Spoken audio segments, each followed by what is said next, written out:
Right. Let's just delve right in. Okay.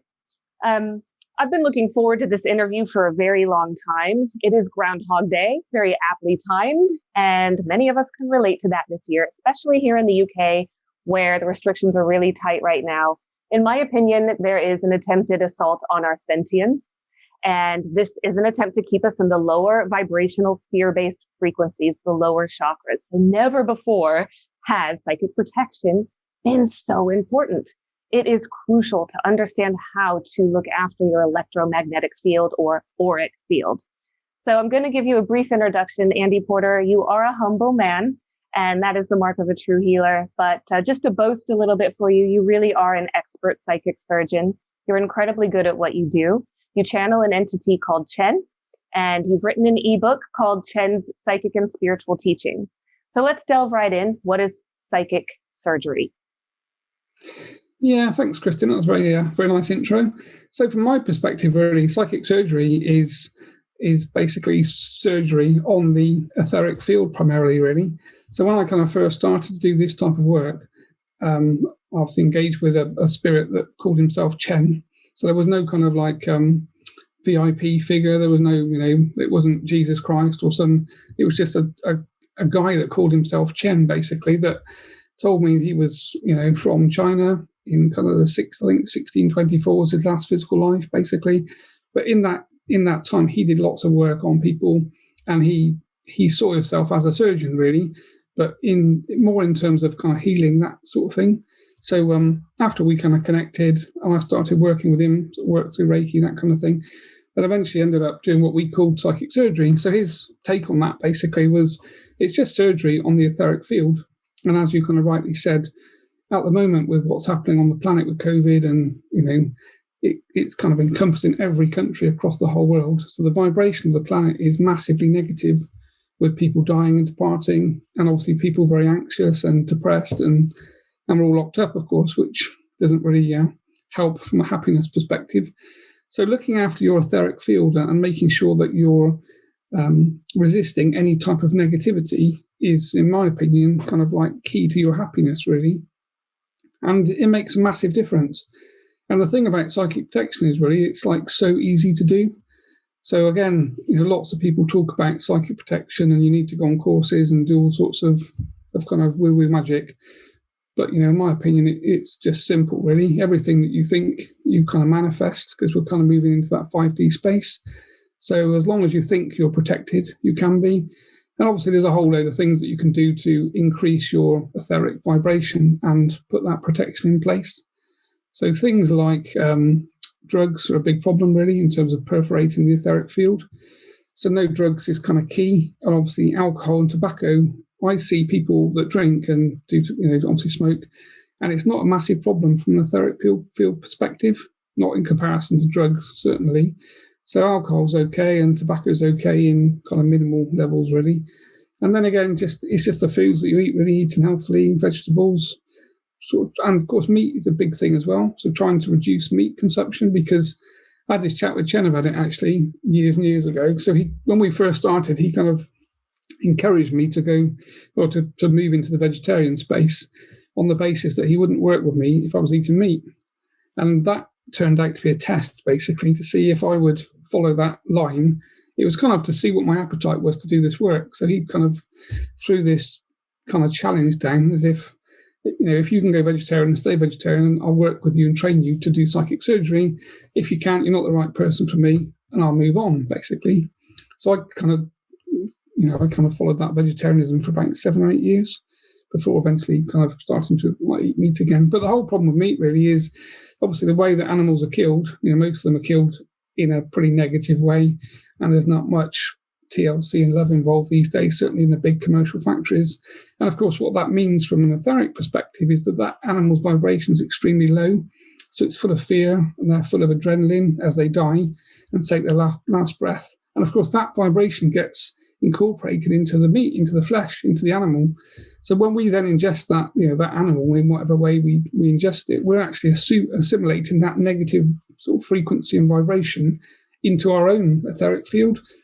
And okay, that's okay to do some of the time, but of course people eat lots of meat, potentially, obviously, that meat's going to bring their own vibration down, which then is potentially going to cause them to perforate that etheric field, and that then, of course, attracts negative entities and discarnate spirit and all the other problems that kind of exist out there, sort of parasitic entities that exist in different dimensions that can attach to us and kind of feed off us, basically. So if that kind of makes sense to you, that's my kind of... Yes, absolutely. You hit on so many important points. So just to kind of clarify and recap before we go on, it's like eating live foods is so important just to keep your vibration high. And I call it the energy of the kill. When you eat meat, you're eating the energy of the kill, literally. And, you know, what does that mean? Because everything is interconnected and we're vibrational beings. And it's so important to really understand that concept and work psycho-spiritually on the Holy Trinity level. I call it mind, body, soul, right? And that's happening on a multidimensional level. And this is coming up a lot in terms of, you know, how can we judge, say, other entities maybe perceptively attacking us if we're turning around and eating our own animals, right? So I mean, not to mention the adrenochrome name, right? So is that not the same thing? I mean, how are we to rectify this vibrationally across the boards?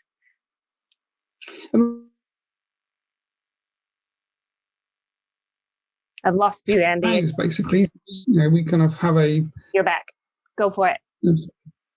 I was just saying, God, you know, we do the same with our cattle, don't we? Effectively, we have a herd of cattle that, you know, we keep in pregnancy, basically, and then their, you know, their milk is what we ingest on a kind of continual basis. So if other entities do the same with us, it's the same concept, isn't it? That, you know, they're probably extraterrestrial entities that basically feed off us, that, you know, we are their food effectively from a vibrational perspective. And it's certainly what I kind of find from the work that I do in terms of psychic surgery, you know, connecting to clients that have maybe done lots of drugs, perforated their etheric field. You know, there's a whole host of things that hang off that, basically. So there's negative entities that are kind of, you know, highly intelligent, that are that live in or require that low frequency of vibration. That is their substance, effectively, to ingest. So they're looking for people that are doing drugs or, you know, alcoholics or addictions because their vibration's low. And of course, they're going to attract these sorts of entities to them. And then obviously you've got the, you know, discarnate spirits. So people that had a life, that are dead, that may have been a drug addict or an alcoholic, they're going to get attracted to the same types of addictive people. So if you're an alcoholic, persist and obviously attract those sorts of other discarnate spirit into your vibration, basically. And then, of course, they attach to your etheric field and follow you around. And, you know, as things tend to get worse, your vibration obviously keeps dropping to the point that many people start to have intrusive thoughts, intrusive voices, you know, anxiety, depression, that kind of thing. So when I look at a person as a client, you know, I can kind of see all of these things hanging off, and it almost looks like a dog with lots of fleas, basically, that once you take the fleas off, the dog's kind of left in its kind of cognizant state of sovereignty. And then, you know, the emotional state changes immediately. And most people can feel that really fast. Yes, and you touched on a subject really close to my heart, because I am a survivor of severe acute alcoholism where, you know, it brought me to my knees. It nearly killed me. And that was the source of my spiritual awakening. So I'm so grateful for that entire experience. And yet I'm well aware of the way that we fall prey when we are in active addiction. And my heart goes out, because now more than ever, with the imposed isolation and all of these restrictions and the mainstream media pumping out and confirming and reconfirming fear-based beliefs, which is what it boils down to, right? It's like we're all being programmed to stay in that fear, and addiction's on the rise, suicide is on the rise, intrusive thoughts, negative thought forms, mental illness is all skyrocketing. So, you know, going that step further into how you work non-locally, can you go into the mechanics of how lower vibrational entities feed off of this energetic fear-based emotion and all of the offshoots of that? I think sometimes people might find it hard to get their head around that. I know some of us are up on the concept of loosh, but others might not get it as such. How would you explain that?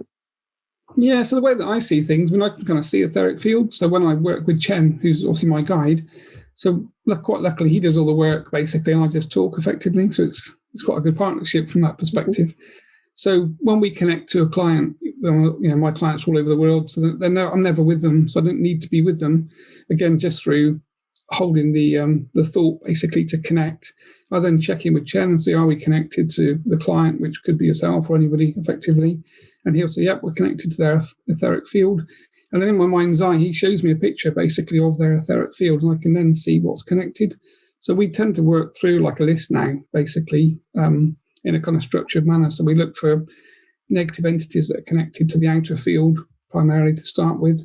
So again, I just see them and we count them, 1, 2, 3. And I've got like a grading system that we do just to make things simple for people as well, really. So grade 1 in my kind of world is a sort of gargoyle type creature, the sort of thing you see on tops of like cathedrals and churches. So they basically connect, and they're very low vibration. They're not particularly intelligent, and they just feed off our negativity. So there's negative, thoughts, negative feelings, basically. And of course, the more of them you've got connected, the more negative they make you feel, and the worse you feel. And of course, the vibration drops, and the whole thing becomes a pretty negative cycle. So that's the first type grading. And the second grading is what we class as a grade 2, which is sort of a demonic type entity. So we kind of connect to and talk to them. So again, I have quite a lot of conversations with those sorts of entities, and they're highly intelligent, kind of well past my my sort of limits, really. But interestingly, they just see us as food, effectively, the same way we raise farmed animals and we kill them. Their concept is the same, and for them, the biggest thrill they get is if we commit suicide. That kind of last part of the negative vibration and the adrenaline and stress, that's the bit they ingest. So you tend to find that if demonic entities are connected to somebody, they're trying to push that person to be in such a low state and obviously put those intrusive thoughts in to their mind to kind of commit suicide. And this is why you see so many people that are so low start to have those sort of very negative, terrible thoughts, really. And most of them know they're not theirs. They know that they're not intuitively their own thoughts. They kind of know it's coming in from an external place. But of course, until you can disconnect that entity, then of course you... Oh, I've lost you again. 3. You're back. Sorry, can you just recap? I lost you for about 5 seconds. Sorry, did you... I think I've lost you again. There. Okay. It is my end. I don't know. We've had a few technical difficulties. I don't think something wants us to have this conversation. Can you hear me now, Andy? I can hear you fine, yeah. Perfect. Awesome. Okay, sorry. Go back. I was actually going to intervene anyway, and just to ask, can you tell me some telltale signs that you are being psychically attacked, that those intrusive thoughts might not be your own at all, so people can really understand that and not resort to anything permanent for an obviously very impermanent state of being? Yeah, so most people that have got some sort of attachment, there's a whole list of things that I see really regularly, really. So the intrusive negative thoughts are one of the first things. They're normally anxious and depressed, so those kind of go together. Most people have massive sleep problems, so like bad dreams, sexual dreams primarily, possibly being raped, that kind of thing in the dream state. Also, almost like the feeling like you're leaving your body in that kind of dream state. So some sort of like sleep paralysis is quite common. And then we're into kind of like self-harm, that type of thing as well, which sort of leads into sort of behavior changes, change of habits. So again, people like your loved ones notice that you suddenly start to do different things that you've never done before. That's always a kind of telltale sign from my perspective, really, that there's something negative attached. And that negative thing is basically encouraging you to do things that it wants you to do, which isn't part of your normal kind of consensual being, really. And obviously that kind of moves into the kind of drug taking, alcohol abuse, fatigues as well. People tend to say that if you've got parasites connected or negative entities, they're effectively draining your energy, almost like a kind of psychic vampire. So you're going to have like potentially chronic fatigue type illnesses or like unexplained fatigues that the doctors can't find, and you have a whole lot of tests for, and there's no particular reason why you feel so tired, but you do. And again, that seems to be quite a common symptom, really. Yes, yes, go ahead. Sorry, I don't want to break your flow. I was just going to say, then you're into sort of social withdrawal, sort of delusions are quite common, personality changes. And then there's always physical symptoms for most people, sort of unexplained pains. That again, people go to the doctor and talk about pains in certain places, but there's no particular medical reason for you to feel those pains. And that kind of points to something that's in the etheric field that's causing that type of intrusion, basically. Yes, you reminded me of a very lucid dream I had when I was coming out of active addiction. It was probably one of my worst benders I ever had. And I was detoxing heavily, and it was horrific. And I had this awful dream, took me right down to the astral, kind of the lower density planes, if you will, where there was a spider being trying to rape me. And, that actually did manifest into the physical in my drinking as well. So it was an unhealed trauma. It was an unprocessed, wound, unhealed wound, unprocessed trauma. And it was screaming for release, but that dream was so real. It absolutely terrified me. And it was more real than you and me talking right now. Yeah, and that's the thing, I think, isn't it? That we all assume that when we go to sleep, we're dreaming and therefore things aren't happening. But I've experienced a lot of psychic attacks doing this type of work that kind of manifest normally about 3 o'clock in the morning when you're in that kind of that seems to be the time that there's the least amount of light basically in your kind of in your hemisphere. So 3 a.m. Either in my case the room goes will go freezing cold. And I'm obviously fast asleep, and then if all sorts of odd things happen, like duvets being ripped back and entities trying to make your heart beat so fast that you think you're about to die, basically. And yes, I've kind of seen things jump on the bed that leave imprints in the duvet that you can't see in the physical. So my wife's woken up and looked, and there's nothing there, but I can actually see the imprints, or she can see the imprints, but not the actual entity that's in the room that's trying to normally dispatch him one way or another. And of course, it's just trying to create a massive amount of fear, basically, that they can feed on, and also obviously sending a bit of a message that quite often, if I'm working against groups, which is quite common now, so people that are doing satanic practice do things in groups and witchcraft. So therefore, if I'm working with a client to help them in that way, obviously you effectively get attacked from that group. So it's so I've kind of had to learn really to kind of make sure my own protection's always in place, because otherwise, it's a bit of a painful journey. Absolutely. Same. Me too. And I want to go through, because you recently did an auric clearing on me, and I've got my report. You get a 10-page report, everybody. It's really thorough. And it's, 5 days later, I felt so much lighter, and I need to get them regularly because I'm a healer myself. And so some of us who hold that light do become we attract more of the darkness. Is that correct? Is that accurate in your experience? Yeah, well, you're being attacked, aren't you, basically? That's the whole thing, really. That people that work, especially therapists, it's one of the things that there's a local therapy centre close to here, basically, where I live, Equilibrium, and, obviously a whole lot of therapists that work in there doing different types of things. And quite often I've gone in to do talks and things and tried to explain they're kind of at the biggest risk, because if you've got a client that's feeling ill, regardless of which therapy they go for, if they've got negative entities with them and they've got attached earthbounds and parasites, etc., like negative parasites, then all of those things are going to kind of jump onto or potentially attack the therapist.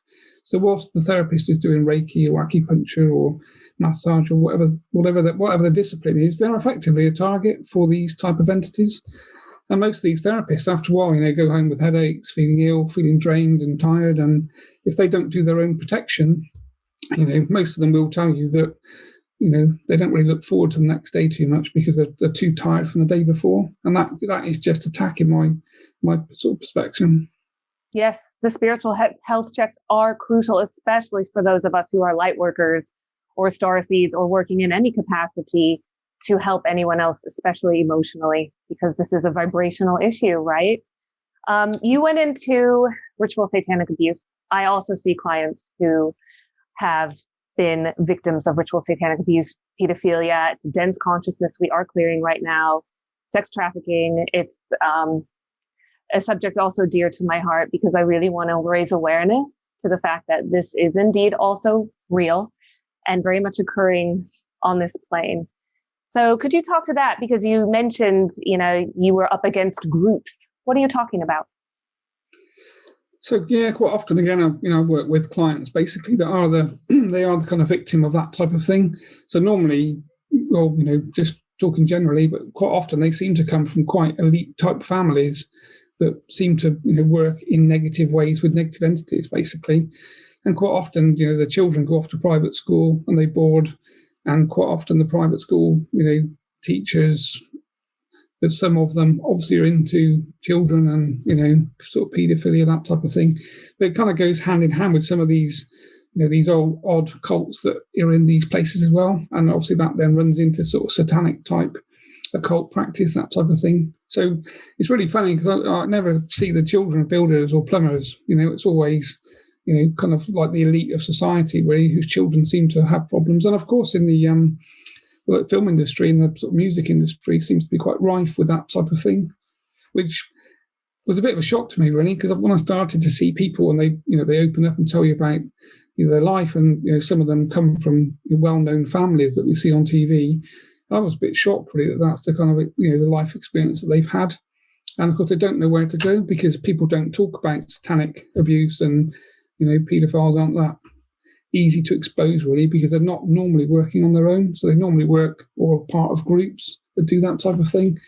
And of course it makes you a bit of a target then if you're helping a client that's being attacked by or used by a satanic group or a kind of occult practicing group, and they know that client's becoming protected because obviously we're providing protection for them spiritually, then obviously the attack then comes back to me generally.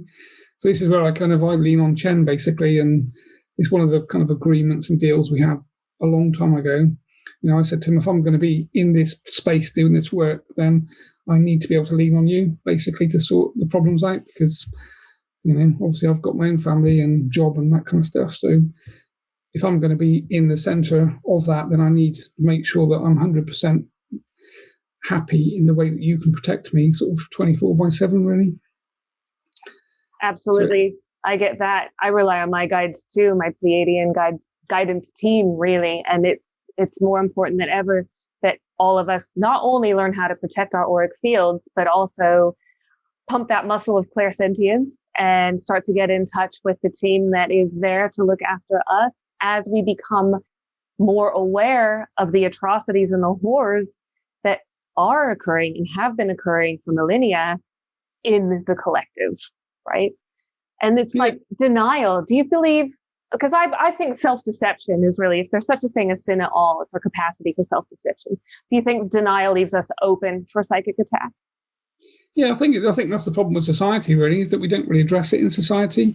And of course, because the media is so controlled by potentially, people that are in that elite space and maybe, doing that type of work, then, that is the whole problem, that it's not being brought to the forefront. And I think that's the beauty of the internet really, is the internet is now leveling that playing field. So most people, certainly younger people now, don't turn the news on, and they go to the internet for their news.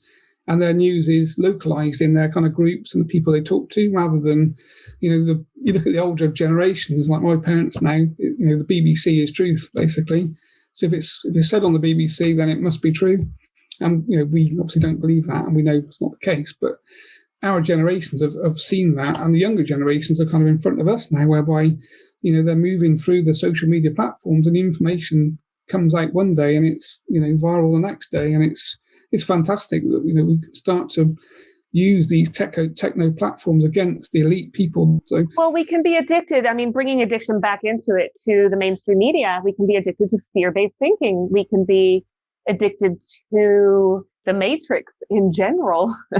And that denial keeps us from healing all of these aspects individually and collectively. But that dovetails really nicely with this concept of immunity, which is front and center right now with the virus, if you will. Can you speak to the virus? What's happening right now? Speak in code a little bit here. Yeah. And just the importance of immunity and how that ties into protecting our auric field and making sure we don't have these preparations. Yes, I mean, I kind of agree really. It's obviously your kind of psychic and spiritual immunity dovetails into your physical immunity really. So, if you're not eating the right foods and drinking water and, trying to keep yourself fit and healthy from a physical perspective, then obviously your every other vibration that you have is not going to be that healthy either. So the tool required really. And that's that is the big kind of takeaway point. I think that your psychic protection or your spiritual protection isn't just an overlay of your own immune system and your own immunity really, which again it comes back to food. So effectively, you look at all of these diseases that we see that doctors talk about, arthritis and things. If you kind of look into it, if you just live off vegetables and juice all day, you probably wouldn't have any problems at all. But we're just eating. The food chain is now so badly just kind of diseased, isn't it, really? That yes. There's no living food at all anymore, really. And even like the fruits and vegetables are sprayed with toxins. And so unless you can afford to kind of eat organic food or grow things yourself, then, I think we're all struggling really from a kind of immune perspective. But as soon as you get into the kind of pre-packaged foods and all the processed foods and takeaways and, that whole world is never going to provide any sort of perfect health really, and therefore you're going to manifest disease in one way or another. And then, of course, when you manifest disease in the physical, that kind of breaks your etheric protection and then opens you to a lot of these spiritual parasites and spiritual entities that we can't see, but, are there and do exist. Absolutely. Do you want to now deep dive further into the different types? Because I found that really interesting. So there's the negative entity attachment. I'm reading my own my own report, which is just from last week, I think it was. I had 3 negative entities. Earthbound spirit attachment check, grounding check. So my grounding was compromised. You want to go into that a little bit more? Yeah, we can do actually. Yeah. So I think we covered the sort of first 2 entity types that I tend to check for. And the third one was like an extraterrestrial, basically. So ET energies are particularly difficult, and quite a lot of people have problems with implants as well. So like alien-based implants that they know are on their body that is normally in places you can't get to and you can't see, but that they're there. And again, that's some sort of control system that's being put into your etheric field. And we find them quite often with people. So that's, from my perspective, that's the kind of 3 gradings of entity that we see. What about negative chords? Yeah, so negative chords are kind of simpler to understand in a way. So if you think if you and I kind of have this disagreement and we get into an argument, that kind of thing, then effectively we energetically chord between each other. So I send my energy to you, you send yours back to me. And if that's a loving, harmonious energy, then obviously you both have that high vibration connection. But if you've had a massive argument or it's someone that you don't like, then obviously there's a negative connection between you, which I kind of see as a chord, like a negative chord. And of course, the more people that come into your life that you have disagreements and stuff with, normally obviously family, because we choose our friends, but we don't really choose our family members. So most people in families have a lot of negative chording between them. And of course, each time you have chords connected to you in a negative way, it's just more negative vibration that, after a while starts to weigh you down, basically. And when those chords have been detached, both ends feel better. So, even if it's, say, between a client and their mother, the client may have booked the appointment and not the mother. But when those chords have been detached from both of them notice the sort of freeing feeling that they feel more harmonious, and a lot of that negativity and a lot of the kind of historical problems seem to disappear. So lots of people mail me, after a few weeks and say, it's amazing, I've never got on my mother. And suddenly, since I've been cleared, we're both seeing things differently. We're both kind of, we're actually getting on with each other now, first time in years. So, I mean, these chords and vibrations make a big difference to our lives, really. Clear the ancestral pathways, guys. That's the message. It's so important because that passes down and traverses multiple generations, forwards in time, backwards in time, laterally, every which way you can imagine, right? Because we're living in a quantum universe. So if you put it in terms of metaphysical language and terminology, what is it that we're seeing when we see a ghost in the etheric field? Is it quantum interference? I think of it as kind of a quantum residue, if you will, an energetic hangover almost that has high energetic potency. So perhaps unfinished business, maybe, an entity that passed or transitioned in a highly charged way, something like that. Yeah, that's exactly what I see. Really, just a replay of the past primarily. So, but obviously different places on the planet have, different places more susceptible to those sorts of things, which is why you find in, maybe old buildings or old pubs or certain places around the planet, there's more sightings of ghosts, or you see the ghost that walks through the wall. and does it continually. So clearly, it's not a discarnate spirit that has intelligence and you can talk to. It's just basically a replay of an old energy that happened, like you said, really highly charged, and it just replays itself. And this is why you can't really, as a medium, you can't connect to a ghost because there's nothing to connect to. You're just watching like an old energetic replay, basically. Well, that helps dispels the fear. And I know some of what we're talking about might seem fearful to some people, but we're here to kind of name it so we can own it and change it and not be afraid of these entities, attachments, and other types of energetics going on in our field. Yeah, and that's the thing, really. I mean, from my perspective, the first thing I do in the morning is just do my own clearing. So I have a shower because I find, because I'm in a shower, you're cleansing your physical, really. And I kind of take a handful of like sea salt and just run it around the outside of my kind of, my body, basically, to clear that auric field. And, that's a kind of spiritual clearing before you start the day. And then I normally connect to Chen and we have a quick chat about something or just the day ahead. And then I do like a sovereignty check. So I just ask myself in my own mind, am I sovereign? Yes or no, 3 times. And as long as I get 3 yeses, I know that there's nothing external attached to my etheric field that shouldn't be there. So again, that's like a really simple thing for people to do. And of course, when you first do it, you think you're kind of fooling yourself because it sounds like you say, am I sovereign? And you get a yes. And you think, did I say yes? Or where did that yes come from? Because it kind of just pops into your mind. So it's kind of coming from your higher self, effectively, or, that higher part of you that knows. But of course, the more you do that, the more you start to learn quite quickly that, if you don't feel quite right and you do a sovereignty check, you get a no on the 3rd time quite often. And then you realize that something negative is obviously, attached to you or connected to you. And then I just work through like a little meditation I kind of visualize like a big sword in my hand and just go around the outside of the field to chop off any negative cords or any negativity, and then I just ask Chen, because I'm lazy, I'll just ask him to do it.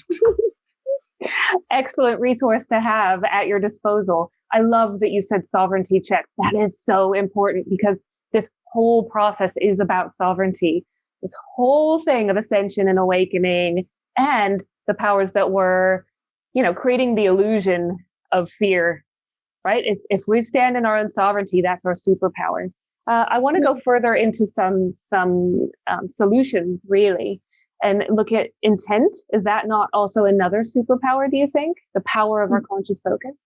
Yeah, you're exactly right, Kristin. Intent is everything, actually. So there is nothing else that you need to do. Everything is intent-based. So, from my perspective, if my intent is to connect to you, to work on you, then I know that I'll connect to your energy because that's my intent to do that. And the more practice you have at doing that and the more often you do it, obviously the better you get effectively.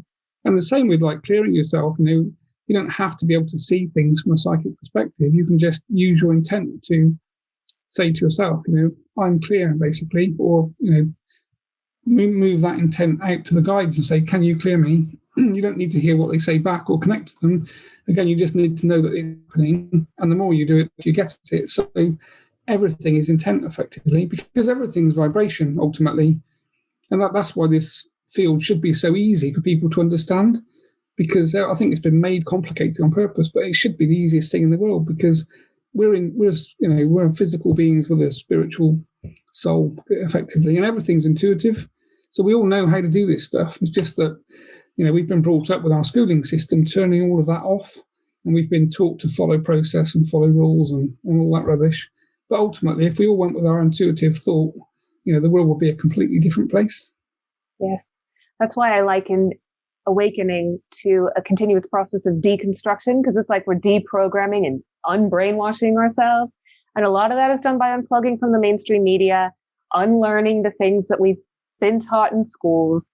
And I love that you mentioned intent, salt, a sovereignty check. What are some other ways, if you can go down a little checklist, that we can protect? So it's a bit like I kind of see it the same as our physical health, really. But one thing doesn't do everything. So if you just drink water all day, it doesn't mean you're going to be healthy. It just means that that's quite good. And then obviously you need to not eat meat and then eat vegetables and juice and all that kind of stuff.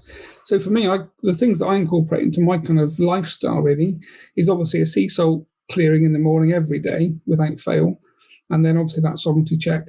And then, we've got quite a lot of crystals in the house, a lot of amethyst and rose quartz. So again, by increasing vibration in certain spaces. We use music a lot, so even if we're not in rooms, quite often we've got a portal on that's playing like positive music as opposed to negative music. So it doesn't have to be classical music, although obviously that's quite good because there's a lot of instruments that resonate high frequency. So we just leave those on in rooms, especially in the bedroom. If we've had like an attack one night, then I just leave something playing in the bedroom all day, basically. Sound vibration out to every single corner of the room, and they're brilliant for clearing negativity. So when I used to do workshops, when we could actually leave the house, in a kind of room or in a therapy centre, I'd just literally, rather than take incense, I'd just take my little kind of tinctures with me and just sing them 2 or 3 times until you can hear the vibration changes, and it gets higher and higher until all the negativity and stagnant energy is cleared. So they're like brilliant, really. And do you do smudging, white sage? We do that. My wife's not over keen, to be honest. Because obviously I go around the house with this massive plume of smoke everywhere. my little girls hate the smell, but you know. Yeah, well, I try and do it monthly when Jane's out generally. So, otherwise I'll tend to get moaned at a bit. So, but effectively, I obviously burn incense in my room here, so I quite like it. So it's the same sort of thing, really. Just changing the frequency slightly. And obviously, black obsidian's good because it kind of tracks negativity. So yeah, I love black obsidian. I sleep with it under my pillow. How do you use it? That's a big chunk. Well done. It's really good, actually, to put around all of your sort of electromagnetic things like laptops and routers and things as well. So I've got quite a few big bits of that around. Yes, as is shungite. I like shungite for that as well. Yeah, I've got some shungite in like necklaces and pendants and things. So another thing that I do, actually, I've printed out a lot of pentagrams just on A4 paper, and I put them underneath our mattresses, between the mattress and the bed frame, so that when you're asleep, you're effectively sleeping on a protective symbol, almost like an amulet, really. And that makes quite a big difference as well in trying to hold back any negativity. Yes, a lot of this I find is about the reversal of the inversion. So pentagram would fall into that category nicely because some people will go, oh, pentagram, that's satanic. Can you explain that for us? Yeah, so obviously the pentagram is a sort of highly protective amulet, really, which of course has been used throughout the years, sort of witchcraft, that kind of thing. But the inverted sign is obviously the way that the satanic practitioners use, that symbol. And like you say, that's the thing, I think. As you get older, you start to realise that everything you've been taught is the opposite. Yes. So everything is inversion, really. So it's like, all the things that you were told were kind of problematic, like the number 13 and walking under ladders and all these kind of things. So I do all the opposite things now. If I see a ladder, I always walk underneath it. Me too. I celebrate black cats. You'll think this is funny. My oldest daughter was born on Friday the 13th, and I've been in labor for 31 hours. And the midwife was going, "You don't want a daughter born on Friday the 13th. It's bad luck." And I was like, "Yes, I do." And she's my little good luck charm. Yeah, and that's the thing, actually. Everything is that inversion, isn't it? So yes. Yeah. So I try and kind of incorporate all of those things into my life if I can. Anything that I think everybody else doesn't want to do or is afraid of, then I try and do the opposite, because I work on the assumption that if we've been told it's bad, it's good. And if we've been told it's good, it's normally bad. So, that's kind of my world, really. Mine too, absolutely. It's about the false light versus the true light. And we're being forced right now in this bifurcation of timelines, right? Into choice points. And everything is a choice, isn't it? That's free will. Christ consciousness is utilizing our free will for not only the betterment of humanity, but of course our highest good too, as we're fractals of the whole. What do you have to say about that? Well, I think that's the same with this whole vaccine thing, isn't it? Is that, no one's really talking about mandatory vaccinations, because that would go against free will, effectively. So, the dark agenda probably won't ever do that, even though they may talk about mandatory vaccines. They can't really do it because that kind of breaks all of those spiritual laws and agreements in place.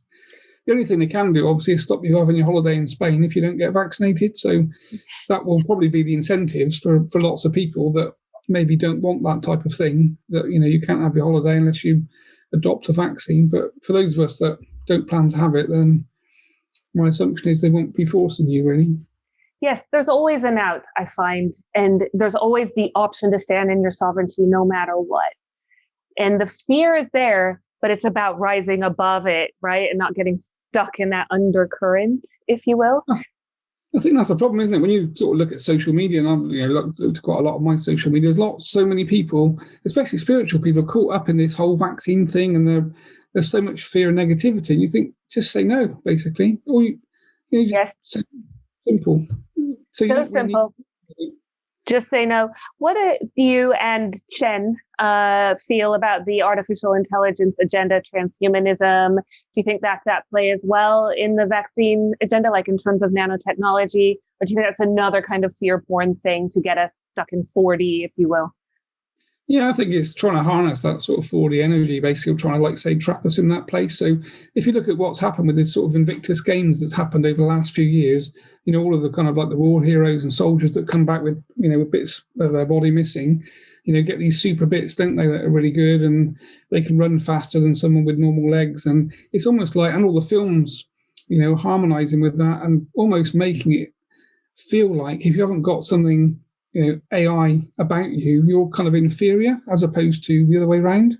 So I think they are kind of pushing that agenda, really. And obviously, I guess we don't need to look too far into the future when, our phones become a sort of adoption of our hands or arms, or, there's some sort of chip in your eye that you can surf the internet with or something. And at that point, you are adopting that AI space, and that will basically cement your vibration into a very low place, most probably.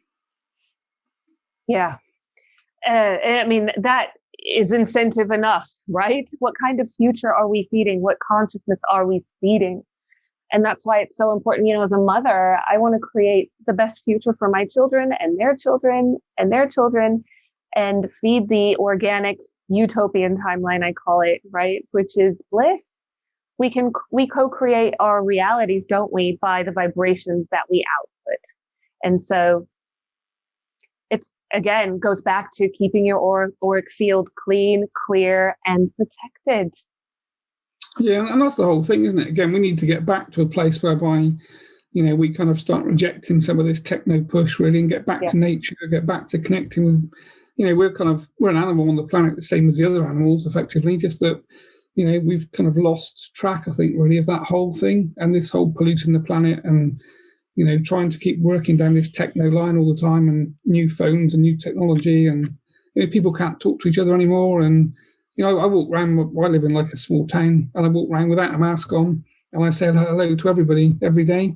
Me too. And most people, they look at you like you're mad. You think, yeah, a mask, and you're saying hello to me. It's like let's get back to some sort of interaction together. Well, that is another pet subject of mine, is the masks, because it blocks sentient expression. And so I want to smile at people. I want them to see my expression. And I wonder about the psycho-spiritual consequences and implications, not only for us now, but our children as well, who are growing up in this very strange environment that is, in my opinion, Orwellian and dystopian in every sense of the word. And, moving towards a cyborg type existence if we don't stand in our organic sentient sovereignty and say no. Yeah, I agree. I think that's exactly what they're doing with it, really. I think the whole mask thing isn't about protecting us from COVID or filtering what we breathe in. I think it's about the next stage of basically disconnecting us from each other, effectively. And of course, that's what happens. I walk around here and I see old people, and all you can see is their eyes, and they look away. And you say, morning, and they can't talk to you because they've got a mask on. And you think, what are you thinking? It's like, it's just, but I mean, that is the agenda that's being pushed, isn't it? And it's a compliance litmus test, in my opinion. And, do you acquiesce? Because the symbology of the mask is also very satanic. Are you going to acquiesce to that symbolic nature of oppression? Well, effectively, that's what the mask is, isn't it? It's telling you to be quiet and shut up, basically. So by having something over your face that you can't talk, effectively, you are being, muted, aren't you, into silence, effectively. Yes. Yes. Not to mention, we have a divine birthright to breathe fresh, clean oxygen as a yogi, because I'm a Kundalini yoga teacher. I feel really strongly about that. And it's actually doing the opposite, again, the inversion reversal thing of what it's intended to do according to the mainstream narrative, in my humble opinion. Yeah, I agree with that totally, really. I think that's exactly it, isn't it? That, like say we're designed to breathe fresh air. We're not designed to breathe carbon monoxide. You know, and I've sort of, I think I saw a YouTube video like right back in March last year, and it was a guy that worked in a mine, I think, and he had some sort of like detector, and he put the detector up to his face, and obviously it was fine. And he said, if I was working in the mine, the oxygen level around me is fine, I could work. And then he put his mask on, and then put this detector up inside it, and immediately it started beeping. And he said, if I was down that mine, we'd now come out. He said, but people are expected to walk around with a mask on that are breathing their own carbon dioxide in that we wouldn't be allowed to work in. So you think, like, that was simple enough to me. I just sat there and thought, well, there's, it couldn't be any more simple than that, could it really? No, it couldn't. And I have to say, I am compassionate towards those who are in genuine fear. So I try to, I live in the country anyway. I don't really do that much shopping. The farm shop, it's all kind of outside. So I'm able to do that more than, say, living in a big city. But that's partly why I chose this environment to start with. But yeah, it is a slightly difficult one to manage, I think. But I have managed not to wear a mask once, and I'm going to keep that going. And I'll do whatever it takes to stand in my sovereignty. And if that means I can't travel for a while, I won't. For me, that is invaluable. Yeah, and that's where we are, really. That was our kind of conversation over the last few weeks, that, we were talking about holidays and all those sorts of things. And, we just said, well, basically, we're not having an injection. So if that means we stay put, then we stay put, basically. And, all we need to do is watch what happens around us, because if the vaccine is as bad as, potentially it could be, then there'll be enough people with problems that it won't be too long before they stop doing it anyway. So it's almost like I see that they're trying to roll it in so fast because they know there's going to be a massive problem. Yes. But of course, if you've already vaccinated half the population, then they've ticked the box they wanted to tick, really. And that's the purpose of this conversation and more conversations like this. So thank you so much for discussing the contentious, because it's so important to raise awareness around it before it's too late. I feel so strongly about that. Yeah, I think there's lots of people doing it. I think, as time goes by, it's, going to become more and more obvious, really, as to what's going on. And, I had a chat with Chen, or somebody on Facebook actually was talking about something a little while ago. And I was talking to Chen at the same time. And I just said, what would your opinion be? Because they were talking about what bad year 2021, 2020 was, and said, oh, let's write off this year. Let's look forward to next year. So I just was talking to Chen, and he said, no. He said quite the opposite. He said 2020 has been the best year in history from our perspective in spirit. He said this is the first time that darkness has showed its face, basically. And it was like, wow, that's really cool. So I wrote this on this guy's timeline, but I don't think many people kind of got the concept. But that was Chen's opinion. That they were really pleased that effectively it's like we all talk about the devil, but no one really sees the devil, and therefore no one really believes in it. But people that are religious, have to kind of believe in it, because that's part of their their kind of understanding. If you're religious, there's good and bad, and obviously the devil runs around with a little red tail. But effectively, I kind of talk to demonic entities often, and they do exist, and they do what we think they do. It's just that they've been clever enough to kind of drop into the shadow, and they don't show themselves very often. I couldn't agree more. It's the double-edged sword, right? Where it feels like it's getting worse, but I'm celebrating that because we can finally bring it into the light of consciousness fully. Yeah. And that's how we transmute and transcend these negative energies and entities. And oftentimes it's the man behind the curtain, phenomenon, where actually at the end of the day, go, well, what was I so scared of? Acknowledging that wasn't that bad. It's the anticipation of it that's sometimes far worse than the actuality. Do you agree? Exactly. Yeah, definitely. I think that's the whole thing, isn't it, as well? I think if we just all stand in our space, basically, and, again, talking to Chen, we have a laugh about things, and, he says to me, it's being a human so simple. You just hold your space. That's all we ask you to do. You don't need to do anything amazing. You don't need to be some, superhero. Just hold the space and change the vibration. That's it, really. And you think, oh, if everyone knew that, we could change the planet overnight, effectively, if everyone just, transcended fear and said, not go in there, let's just all go with the light and the concept that we need to raise vibration. And ultimately, if we die anyway, it doesn't actually make any difference, because we live on, don't we? So there is no big problem with it, really. And that's the only thing they use against us, is the threat of death. Whereas if you're spiritual, there is no threat in that, because, we just come back and do it again. So. Yep. That's it. We are just prana and we change forms, but I call it a change of cosmic address. That's all that happens.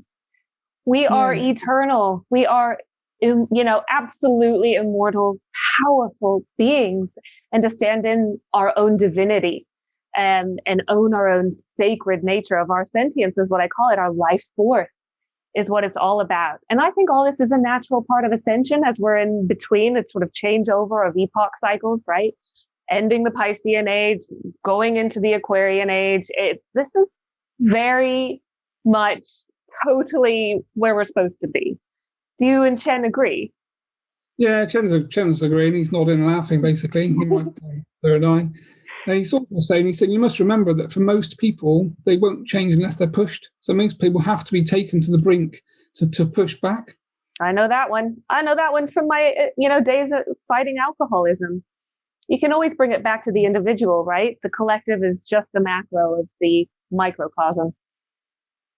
Yeah, the inverse, the same thing, yeah. Yeah, I wanted to go into Kundalini Awakenings just a little bit more because I know you do a lot of work in hospitals and psychiatric wards. I think a lot of that is Kundalini Awakenings either accelerated, usually, too fast, or sort of accidentally activated, if you will, or perhaps gone a bit awry or misunderstood in some way, shape, or form. You mentioned intrusive thoughts, schizophrenia. Can you link all those together for me?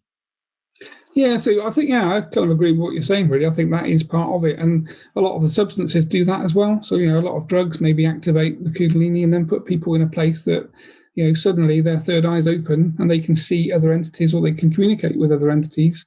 And, it's obviously frightening. And then once that substance has opened that portal effectively, or that Kundalini sort of space, they can't close it themselves. And then, of course, they're seeing into other dimensions that they can't then close. Yes. And that's we see that quite a lot. So from my perspective, there's that aspect, and then of course a lot of the other side of schizophrenia is in negative attachments, so negative entities that are attached, or earthbound spirit. So people that have died, they're attached to someone, they can talk to them, they can hear them in the same way that I do. I'm a medium, so I talk to Chen. So effectively, I'm schizophrenic in that way, really, because I'm talking to something I can't see. It's just that I'm quite lucky because obviously I can control the flow of information and the conversation, and obviously I'm working with a positive entity as opposed to a negative one. So those people that we work with in psychiatric units and things are just have either opened themselves up through drugs, which is quite often, or there's some sort of negative attachment, or some or they've just become spiritual. When you have a spiritual turning on, like with the sort of like Kundalini rising, that kind of thing, then effectively you can talk to other entities. But if you haven't learned how to do that, that's a massive shock. And trying to find people to help you is quite difficult. Yes, well, as a Kundalini teacher, I sort of incorporate a lot of my different trainings, if you will, from over the years. I've been like a complete course junkie. I've taken every psychic development and healing training known to man. I feel like I've got all these tools in my toolkit, but the Kundalini one in particular I use all the time because I see a lot of people who've gone and done ayahuasca or gone on a psychedelic adventure, and they find it very difficult to come back and integrate that experience and ground again on the earth plane. And we're here to have the physical experience, right? We're here to have that embodied experience. That's why I say enlightenment is embodiment. Yeah, I see lots of clients that have been often done this sort of ayahuasca, those sorts of things. And, and part of the big problem with that, I think, is that in that state, you're hallucinating to a certain degree, but you're connecting to other entities. And of course, these entities change form and they show themselves as someone positive and ask you if they can connect to you. And then most people give away their sovereignty. Basically, they say yes to something negative. And then effectively that negative entity now has a kind of right to be with them and connecting with them. And then, you're into the intrusive thoughts and, hearing voices and all of the kind of like the negative aspect of that as well, really. And again, once you've done that, it's hard to turn that off. Yes, it is. On a contractual basis, how does that work in terms of soul contracts? It's probably quite a good question. I haven't really ever thought of it in that way, to be honest. So I guess it's like everything. I guess everything's a choice, isn't it? Because we have free will, effectively. So, once you've given your free will away to another entity, then at some point you have to kind of try and rescind that contract in one way or another, which of course, if you can't talk to spirit or to guides to help, it's very difficult to do that, isn't it? Because you don't even know it's there, or many of these people don't know it's there at all. Yes, absolutely. Again, why I advocate clairsentience so much, because I feel like that's the least valued, kind of most underrated psychic sense. But it's just a way of translating energy, and it's feeling, and we're deeply feeling entities, right? Our avatars are sensory, and we're meant to pick up on that signal, those signals, if you will, and translate them and interpret them. And that's what guidance is for. So I like to normalize the concept a bit, because it is so important, again, now more than ever, as, especially, ayahuasca and going on the shamanic journey. I'm all for a lot of that, and plant medicines. And I think it vibes with some people. And if it's a calling for you, it will feel right. And if it's not, maybe it won't. There's, again, the double-edged sword to everything. But to just be really, really selective in who you choose to lead you through that journey, because it is very much a ceremony, a ritual to be honored. And it's been sort of, again, hijacked and commercialized like so many things, and perhaps inverted in its own way some of the time. And that's when it goes wrong, I think. Do you agree? Well, I think that's the problem, isn't it? Is that it's become like a recreational hobby, really. So rather than the days of going to see a shaman and actually doing, working on it from a spiritual perspective, it's just like a weekend of ecstasy that you dance all day and have a great time. And, you're not going in with the right kind of mindset, and you're not going in with the right teachers, potentially. And therefore the output's going to be pretty negative. Yeah, absolutely. I want to go into energy vampirism just a little bit more, because I think that's something that people understand a lot. And, it can be someone in your family. What is the exchange there? How do those dynamics work to deplete you of your own resources? So again, I think this is the whole kind of like the family dynamic to a certain degree, isn't it? Is that we kind of incarnate families that are going to test us, and you're potentially not going to get on with your parents, or you might end up being abused emotionally or physically in one way or another.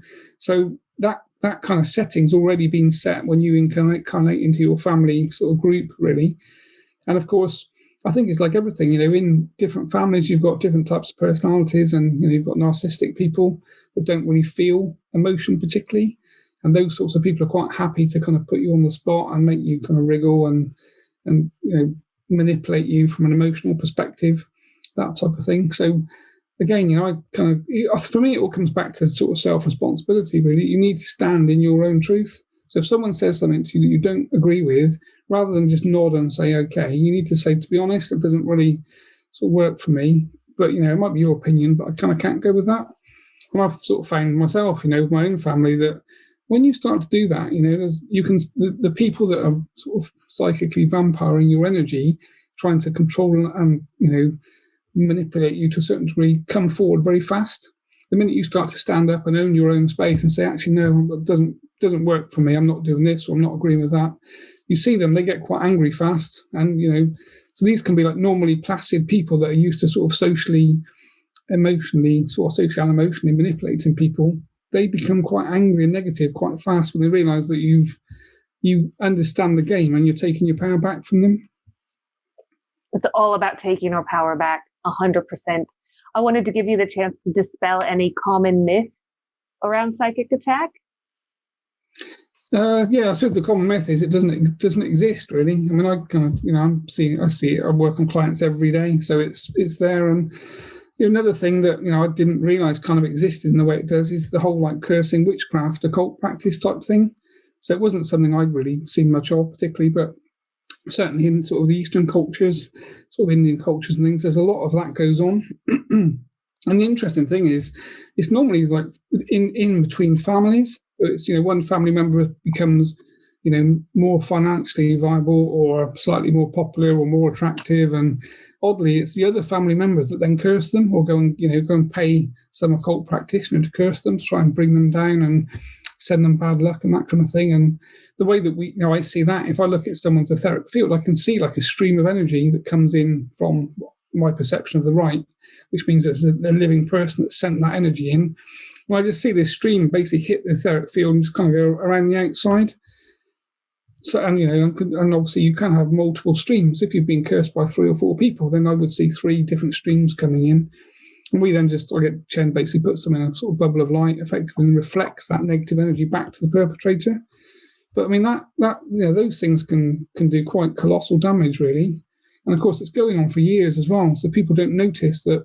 They just notice that everything goes wrong in their life. So they suffer bad luck. Everything they do seems to go wrong, and relationships seem to fall apart. And it's they feel like it's never their problem.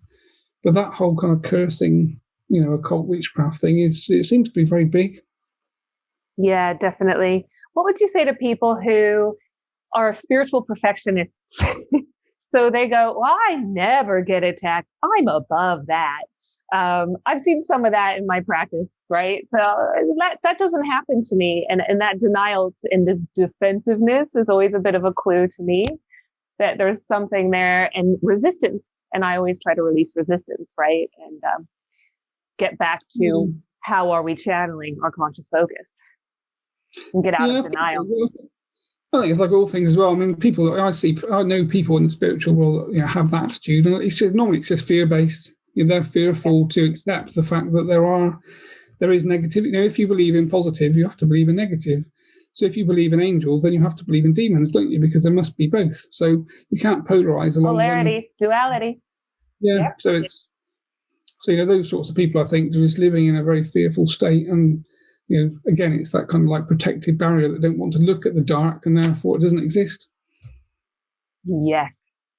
So going into what we want to seed for the future, you mentioned, I think maybe it was from our previous conversation, you mentioned the need to have psychic surgeons in every hospital.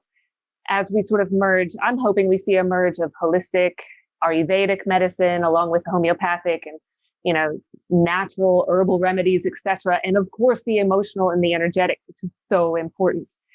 Do you think in the future we're going to see sort of mediums at every hospital? That's what I hope for.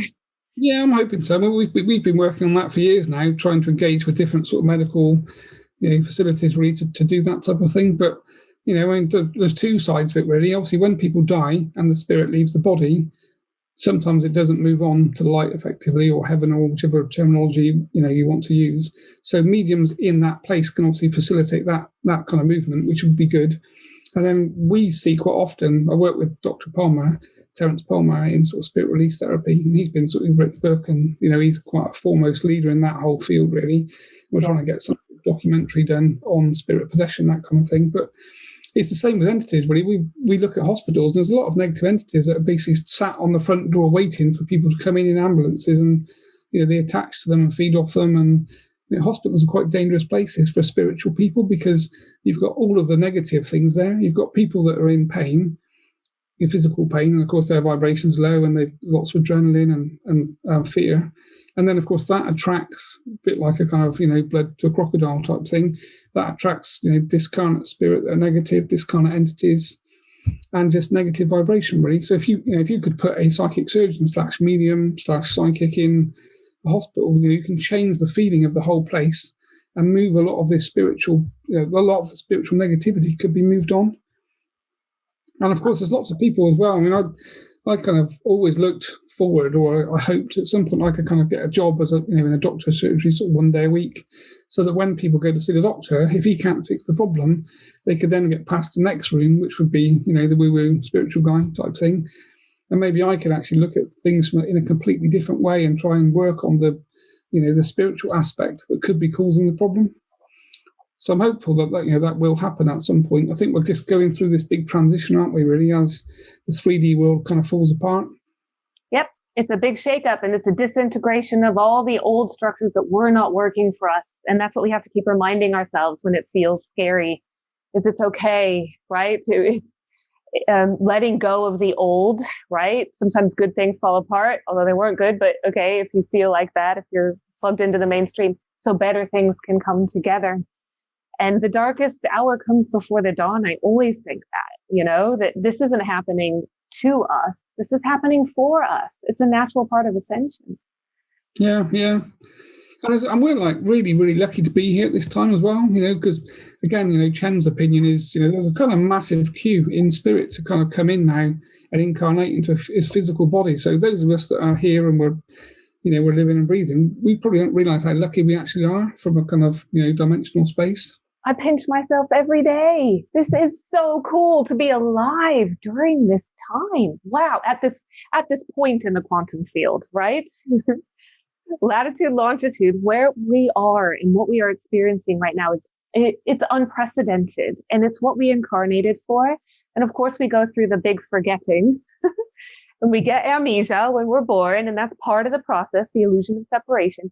But now we're coming into that remembrance, and it is so glorious. I'm getting goosies. Those are my truth bumps. It's my body affirming what I'm saying.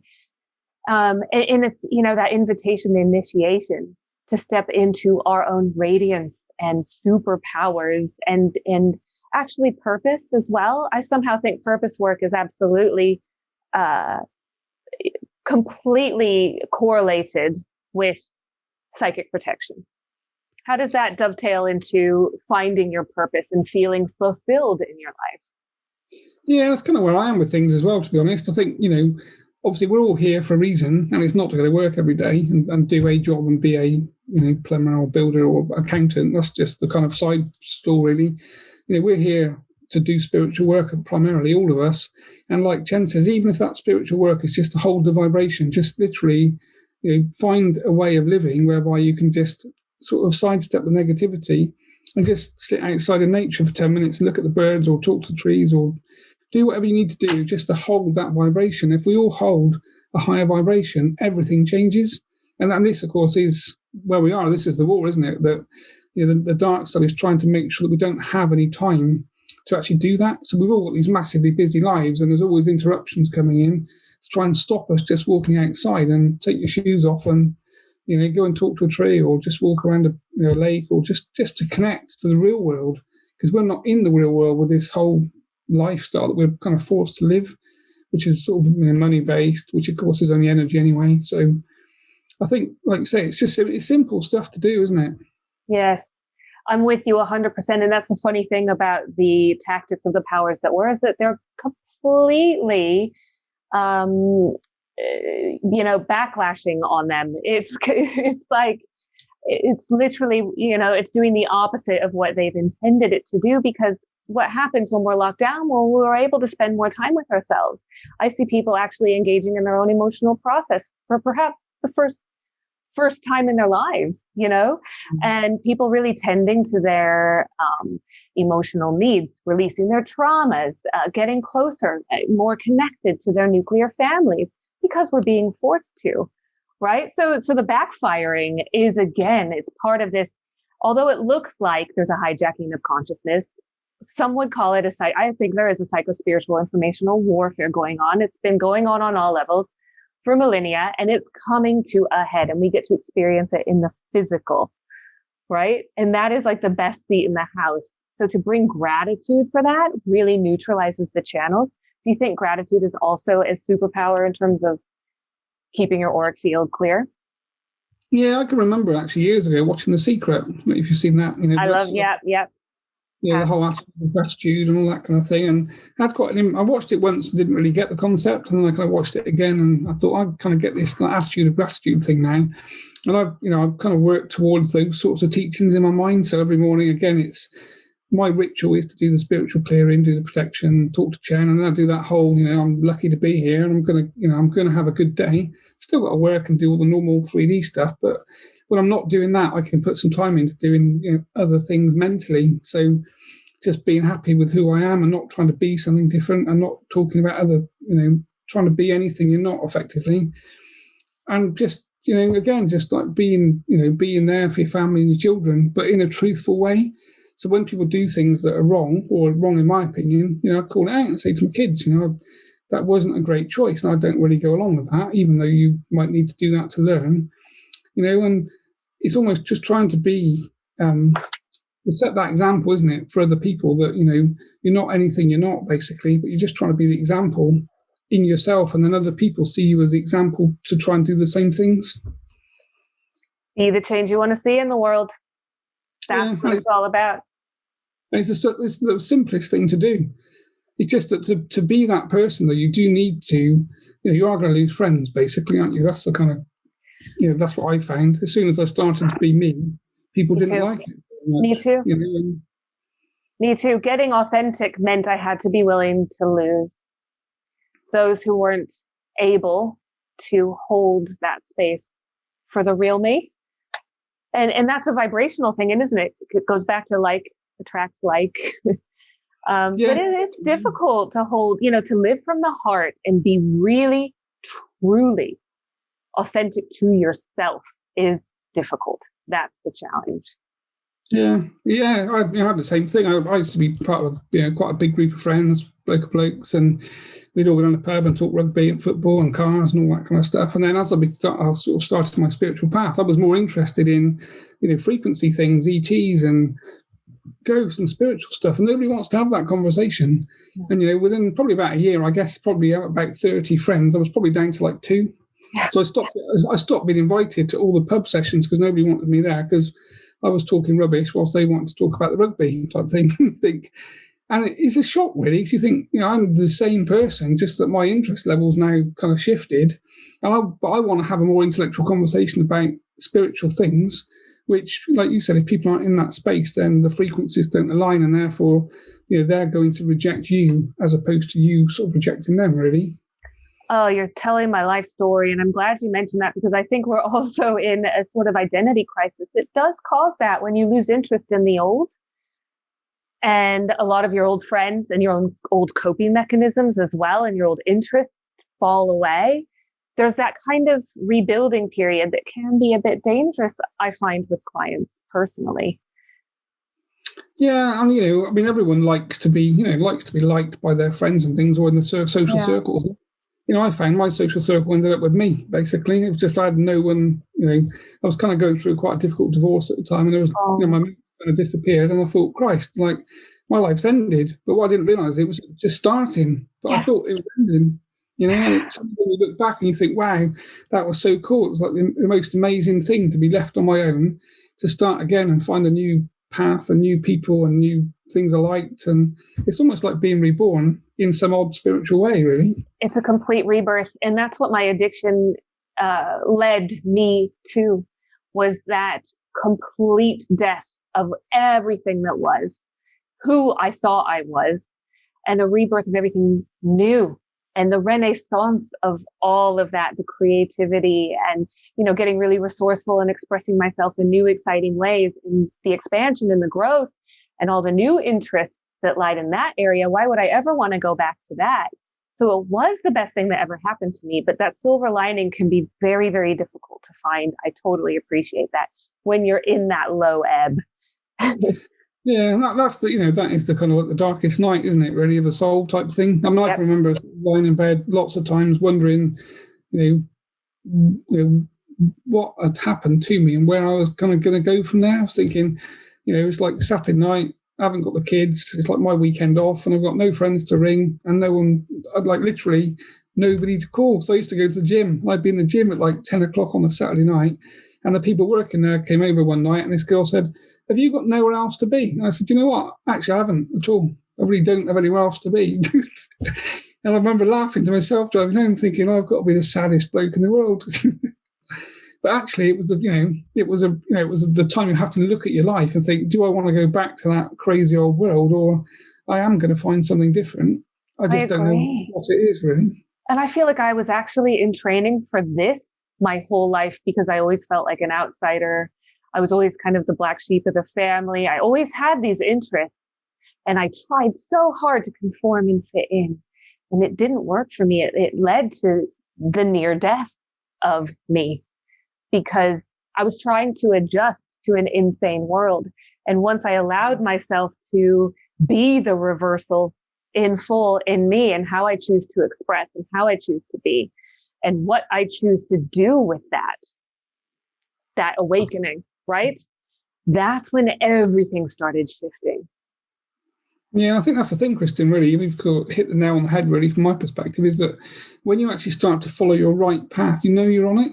You feel more energized, you actually feel more alive, and suddenly there's this massive field opens up in front of you. The spiritual field is so wide, none of us can traverse it in our lifetime, but it's so diverse and interesting. You think, there's so many things I've got planned I want to do, and just not the time to do those things at the moment. And you think, why didn't I get into that when I was 10 rather than 30? Because I feel like I've sort of wasted half your life almost, really. Well, that's it. And I serve God, Goddess, Creator, Source, and that is fulfillment. And I am so excited every morning I wake up.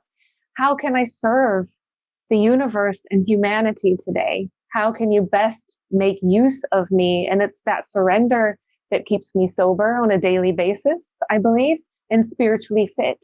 And then I've learned to expand the repertoire from there. And you've definitely helped me in this conversation, put a lot more tools in the toolkit. I hope it's helped viewers too. I wanted to look at one more potential solution, which is visualization and meditation kind of go hand in hand, and working with light and the different colors of light. Because I've heard, some people aren't ready for white light. I work with pyramids. I tend to do either a pyramid of golden light or the violet flame from Saint Germain, so archangel energy. What do you work with in terms of colors and light? That's a really, really, really good question, actually. I've never thought of it in that way, but basically I kind of start my day with sort of visualizing a golden light that comes out of my heart chakra, and then I just basically push it up and down at the same time, so it just kind of opens up all of the chakras straight up to the crown and down to sort of down through your sort of base chakra into the sort of Mother Earth type thing. And then I visualize standing underneath a purple flame. So I have that purple flame of the Saint Germain you just described, and sort of see that run around the outside of me to burn away and clear any negativity again. And I find those two quick meditations are, I do them in seconds. Again, it's intent effectively anyway, so you can't kind of go wrong. And for me, they're quite powerful, and they're the ones that I used to kind of teach around meditation groups and things. It's just that just connecting to the core gold or white light, and then obviously that kind of purple flame as a kind of method of burning away any negativity or any negative cords, that type of thing. And I think of it like a bubble. Is that accurate? Yeah, I used to sort of see myself in an egg almost, like a golden egg, and I used to visualize a door that opened, and I would walk inside that door and close it, and then I would see myself as my human form, and then in my mind's eye I would see that form basically sort of disintegrate, so that I just became sort of cellular level. So all of my cells were just in that golden bubble. And then I'd kind of visualize any dark ones and just pull them out effectively. So any low vibration at a cellular level I would take out of that bubble and just kind of burn it away effectively, and then just replace it with, golden light. So I found that quite well, because that, again, through your intent, you're basically separating any low-level negative vibration in your sort of spiritual being, really, and pulling out of that kind of energetic core part of you. Yes, and I'm an avid meditator. That's part of my devotional living practice that I've established throughout the last decade. I woke up in 2012 officially, but I would say my whole life was that. I just got quote unquote off track from addiction, but yet it was all in divine timing, exactly as it was supposed to be in terms of my organic life blueprint. I think a lot of this is just, picking off the imprints, the conditionings, the social engineerings, the propaganda, and getting back to your own divinity, right? So how important is meditation to you? It's sort of up there, number one, really. I mean, I obviously, for me, meditation, before I kind of, started to sort of traverse that spiritual path, I was like everybody else, where lots of thoughts are coming in, most of which are sort of negatively based. So kind of obviously pushed me onto the spiritual path, and then started to do meditation. Got to a point that, I eventually sort of noticed I had no thought. So I can sit in a room and just have no thoughts. Your dog can bark, someone can knock the door, and I might think, oh, the dog's barking or the door's being knocked, but there's no other thought at all. So it's almost like I've got to a place where I can just control that whole thought process. And I think you can't get there unless you meditate, really, because you need to get control of your mind. Yeah. Whereas most people, the ego is running the body or the mind all of the time. Totally. And the mind is a polarity organ, whereas the heart is unity. So you want to make the journey. That 13-inch journey, they call it, from the head to the heart. And a lot of the film I made was about heart-brain coherence and how important that is, not only individually, but as an agent of contagion. So to create that chain reaction in others, because if you hold that in you, holding the line, holding the light, which is something you said a few times in this conversation, you hold the frequency, you naturally spark it in others. That's universal law. Am I correct? Yeah, exactly. That's exactly how I see it, really. And when I was sort of teaching meditation groups and things, that's what we would, I kind of banged on about the whole. We always start with psychic protection because there's no point opening up at all. If anyone's got negative things connected, then the kind of meditation group's going to go awry to a certain degree. So the first thing is to kind of clear and be clear, and then do the sovereignty check. And then if we're connecting and talking to other spiritual beings, I'd always ask them 3 times, are you from the highest light? So again, the kind of universal laws are, if they're not from the highest light, they have to say no, normally on the 3rd test. And that way that you've connected to something negative. And then, of course, you can disconnect from that and then move forward again.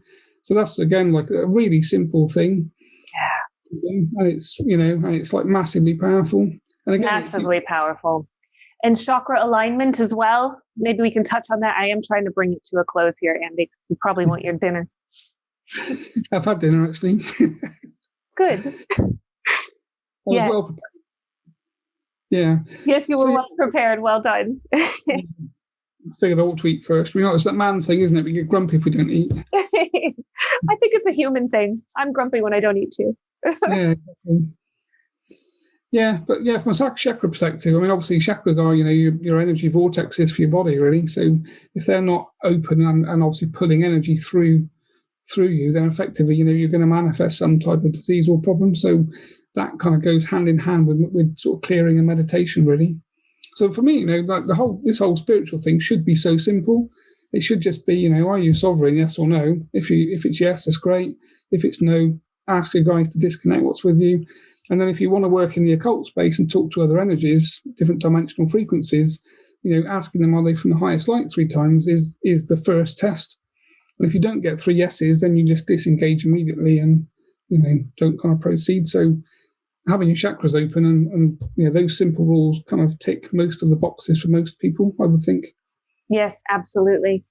To somebody who doesn't have a secure connection to spirit at the moment, what would you recommend for them in terms of like maybe dowsing or a tool to help them get an answer for the sovereignty check and some of those other tests?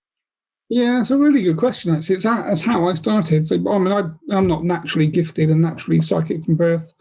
I didn't believe in anything spiritual until I was like 30, really. So I started off just with dowsing with crystals and just asking the yes and no's and that sort of thing. So it's quite a good way to start, effectively, and then kind of move into sort of meditating. And then when you're meditating, you can connect to spirit and start to ask questions.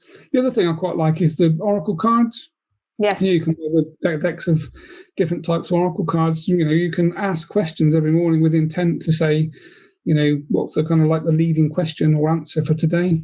And quite often I get things like drink more water, and you think, okay, fair enough. And, or let go. And they just kind of like give you hints really on what you need to think about in your day or what's going on in your life that is quite prominent. Yes. I love oracle cards, and also the psychology of vision cards I find are really good because they are psycho-spiritual, so it helps me integrate some of the emotional stuff I might be struggling with. Right. Yeah. Which are really good. It's Chuck Spezzano's work. So, yeah. What about Ouija boards?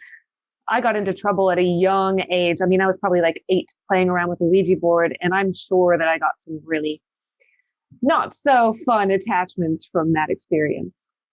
Yeah, it's a really good question. Ouija boards are kind of like a double-edged sword, aren't they, really? Because obviously if you're a medium or psychic, in the right hands, you can engage with and talk to spirit in a quite a positive way. But for most people that just play with them, it's when they're doing something socially, they're probably drinking and having a bit of a laugh on a Saturday night.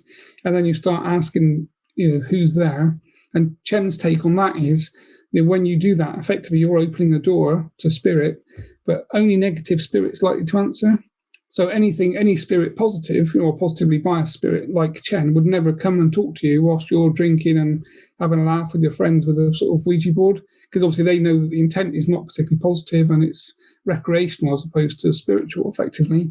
So it's almost like picking up the phone book of kind of like axe murderers and opening it onto a page and giving them a call to see, are they free to have a chat? Which, we'd never do that in the physical, but for some reason people think that it's kind of okay to do that with a Ouija board. Yeah.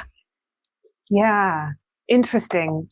It's there's so many revelations to be had on the spiritual path, and it's ongoing. And that's what's so exciting about it, is all these things that we might have played with, or maybe different experiences we had. For me, it starts to make sense the more that I understand and have these conversations. And, I'm learning like the rest of us, and the more I know I don't know at all. And it's so humbling, to think of it that way, because I'm just, a speck. And yet, as we know from quantum physics, we are also the universe in full, and we can have such an impact. So to hold the paradox is, if that's a word, I don't know what the plural paradox is, but that is part of the spiritual path, isn't it? Well, that's the whole thing, isn't it? I mean, it's a really good point, is that we are all connected. So, if I understand something, then if, in one way or another, that bit as well. A bit like the kind of way that you look at nature, that's how they operate. Like the bees all kind of know what to do. So they're all talking to each other in one way or another. And if, one bee gets squashed in one place, they kind of know not to go there. And it's the same with us. If we all learn something small and something positive, that kind of percolates into the kind of like the human family, effectively. It's just that we kind of need to know that's happening, and then we can all think about things in a completely different way. Yes, and I do want to be an agent for the dissolution of consensus reality, because I think that denial and that self-deception collectively is so keeping us stuck. And when I became aware of that aspect in my awakening, which was 2012, the dark came with the light. All of it just burst open for me, and that was like, cataclysmic pow into my surrender moment, as I call it. But that actually, it wasn't scary for me. And a lot of people would call some of the stuff we've been talking about in this conversation conspiratorial. To me, it made everything make sense when you absolutely start to understand the symbolism, the inversions, the distortions, the corruptions, the deceit. Because for me, that allowed me, or it gave me permission to then take command over that process and start to learn how to control my vibration. Not only my output, because a lot of what I'm about is, what are you feeding the field, but what comes in as well, which is what we're talking about today.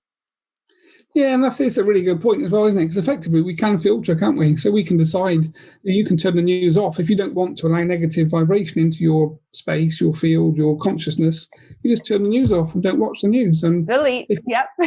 Yeah, and you don't read articles that are negative, and you can start moving into a positive place. And this is one of the things I've kind of been quite big on as well. Really, is that again, we can now filter information we never could before, because we'd turn on the TV. 10 years ago, there were like 4 channels, weren't there? So it was, you got fed effectively the diet that they chose to give you, which was negative primarily. But now, you've got like 200 channels on TV, and you've got the whole internet full of like, plethora of like, information and positivity. So you can go and find the good bits. You don't need to assimilate the bad bits. So we ought to be so grateful that we're here at the choice point, really. Absolutely. I agree 100%. And it's all about your diet, your vibrational diet, and think about what that means on that multidimensional level. So as we embrace more layers of multidimensionality, we become aware of these, other aspects of self, and our consciousness starts to expand. We can absolutely start to co-create our own heaven on earth. That's really what I'm about. I'm about like, come on. All we have to do right now is use the power of our vibration. And like you said it before, everything changes in a nanosecond. Everything. Yeah, and I think that's the thing, really, with the whole vibrational changes that are going on. Like we are all manifesting what we think about all of the time. So people that are kind of in financial debt or financial trap or financial problems and difficult relationships, that's all they're thinking about, and therefore they just get more of the same. So it's like, just change that thought frequency, and just, even if you don't believe it, just change it, because effectively, that's what will happen. You'll start attracting the good things rather than the bad things. It's just that most people live in that world of continually moaning about their life and their relationships and the people that are in their life and the financial problems. And because they focus on that completely, they just get more of the same. Whereas if you just step outside of that and just for a few weeks, just start almost like lying to yourself that your life is good and you're expecting good things and you like your job, and just start thinking about the good things that you want for yourself, and the next thing you know, everything will shift. Yeah, the law of attraction is always working for you, whether you know it or not, whether you want to admit it or not, whether you own it or not. So you might as well start owning it. It's a perfect way to say it, actually, isn't it? That is the whole thing in a nutshell, really. Yeah, and just to come to an end, the world according to Chen, what can we maybe expect? I know a lot of this is about detaching from detaching from outcomes, if you will, and not expecting much and moving more into acceptance. But in terms of probable timelines, what might we be able to expect on the global scene? Maybe politics, maybe, the different agendas we mentioned at play, clearing these dense consciousnesses, whether it's slave mentality, whether it's human sex trafficking, whether it's political corruption, whether it's big pharma, big tech censorship. I could go on. Those are just the 5 that popped into my head immediately. What can we expect? Well, I guess they're the big 5, aren't they? They are the big 5 that you covered, really. And, as you were saying that, Chen was sort of stood behind me nodding and laughing. And, his I love Chen. His opinion of the world is that, things are going to get dark for a bit, really, probably. Yeah. As that dark side shows itself. So, cities probably aren't going to be great places to be because, when we were moving house back 4 or 5 years ago, we were looking at different places and places like locality to work. And, I'll talk to Chen all the time anyway. And he said, just forget about cities. He said, because you don't really want to be in those places because they're going to be quite dark places effectively. And, things aren't going to be great in cities. So there's probably going to be quite a lot of lawlessness and a lot of negativity, which I guess is what we're kind of seeing now, really. So his take is that things, from a kind of practical layer on 3D, are probably going to be a bit tricky for a couple of years. But what's going to happen is we're going to kind of come out of that when people start to see that there is different choices and we are potentially going down the wrong path.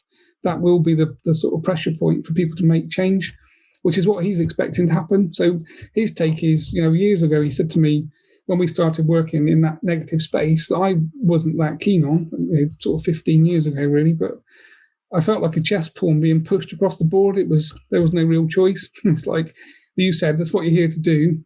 It's like you're going to do it one way or another. So you either can do it working with us or we'll just force your hand, basically. But his take was then that, this whole sort of hearing voices, intrusive thought, schizophrenia thing was going to become massive based upon, drugs, big pharma problems and that kind of thing. As much as some big pharma is good, there's also a negative side of it. So, he was expecting this massive problem. And the other thing he sort of showed me, which is quite interesting, really, he was sort of saying that at some point we'd almost have that like Star Wars bar scenario whereby, we're kind of sat in Costa Coffee, with other dimensional entities that we can see. So they might be in a different frequency to us, but we'd actually be able to see them. So we could be, you and I could be sat there in our physical, and right next to us could be 2 other, extraterrestrial type energies, but we can see them in their vibrational form. So we are going to start to see through dimensions and through vibration. And that's going to be very difficult for some people probably because, it will be a frightening place to be to start with.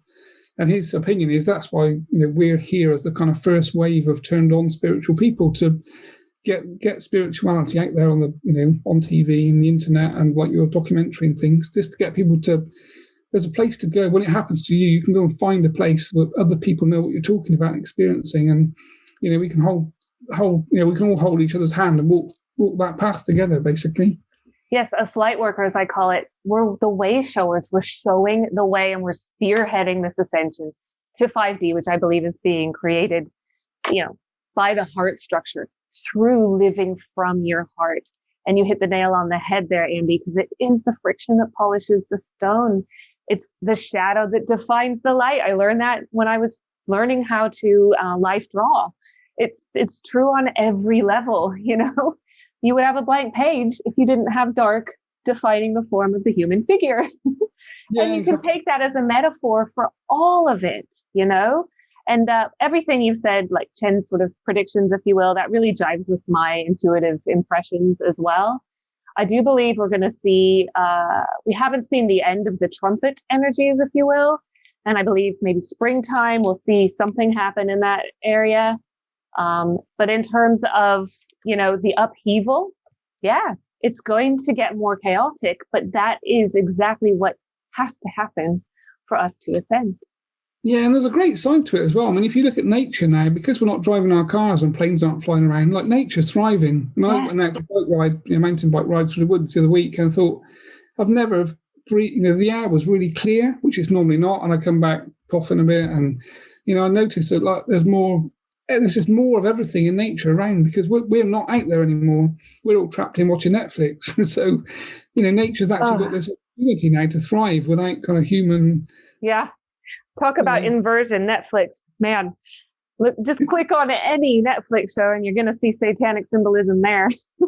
Which is really good, isn't it? Because it's showing itself. And every time we watch Jane and I watch it, we look for the black and white floor and go, oh, yeah, there you go, there's the sun. There it is.